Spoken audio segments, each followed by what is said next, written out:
ഇലവന്തിട്ടേന്ന് വരുന്നു. ഈ സിസ്റ്ററിന് 5 വർഷമായിട്ട് മക്കളില്ലായിരുന്നു. 5 വർഷമായിട്ട് മക്കളില്ലായിരുന്നു. ഓക്കെ. ഇവിടെ നമ്മൾ തിരുവല്ല മീറ്റിങ്ങിന് വന്നപ്പം ബ്രദർ പറഞ്ഞു 10 രൂപ വെച്ച് ഡെയിലി നമ്മൾ കൊടുക്കുന്നവർ എഴുന്നേൽക്കാൻ പറഞ്ഞു. ഓക്കെ.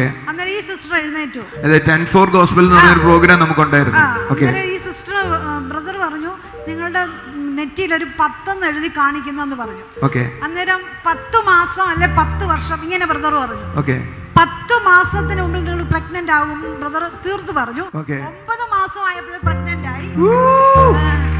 എഴുന്നേറ്റ് കൈയടി കൊടുക്കാൻ കർത്താവിനെ. ആമേൻ. That's wonderful. 5 വർഷത്തിന് ശേഷം കർത്താവ് ഒരു കൊച്ചിനെ തന്നു.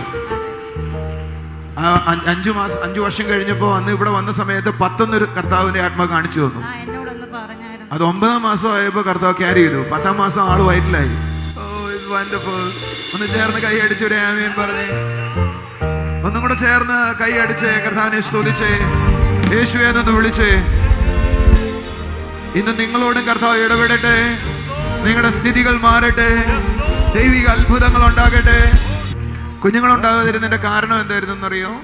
പീരീഡ്സ് വരത്തില്ലായിരുന്നു. എനിക്ക് തോന്നുന്നു ഞാൻ അന്ന് അങ്ങനെ തന്നെ പറഞ്ഞു കാണുന്ന എന്റെ വിശ്വാസം. അങ്ങനെ എന്നോട് പറഞ്ഞു. എങ്ങനെ 3 മാസം കഴിഞ്ഞിട്ടൊക്കെ വരത്തുള്ളൂ? അങ്ങനെയായിരുന്നു. 3 മാസം 6 മാസം കൂടുമ്പോഴാണ് വന്നുകൊണ്ടിരുന്നത്. മരുന്ന് കഴിച്ചിട്ടാണോ പീരീഡ്സ് ആവുന്നത്? ചിലപ്പോൾ മരുന്ന് കഴിച്ചിട്ടായിരുന്നു. പക്ഷെ എന്നാൽ സൂപ്പർ നാച്ചുറലി ദൈവം ഒരു കൊച്ചിനെ തന്നു. My God is working God, you know. കർത്താവ് ഇതിന് മാർക്ക് കൊടുത്ത അത്ഭുത വിടുതലിനായി നന്ദി.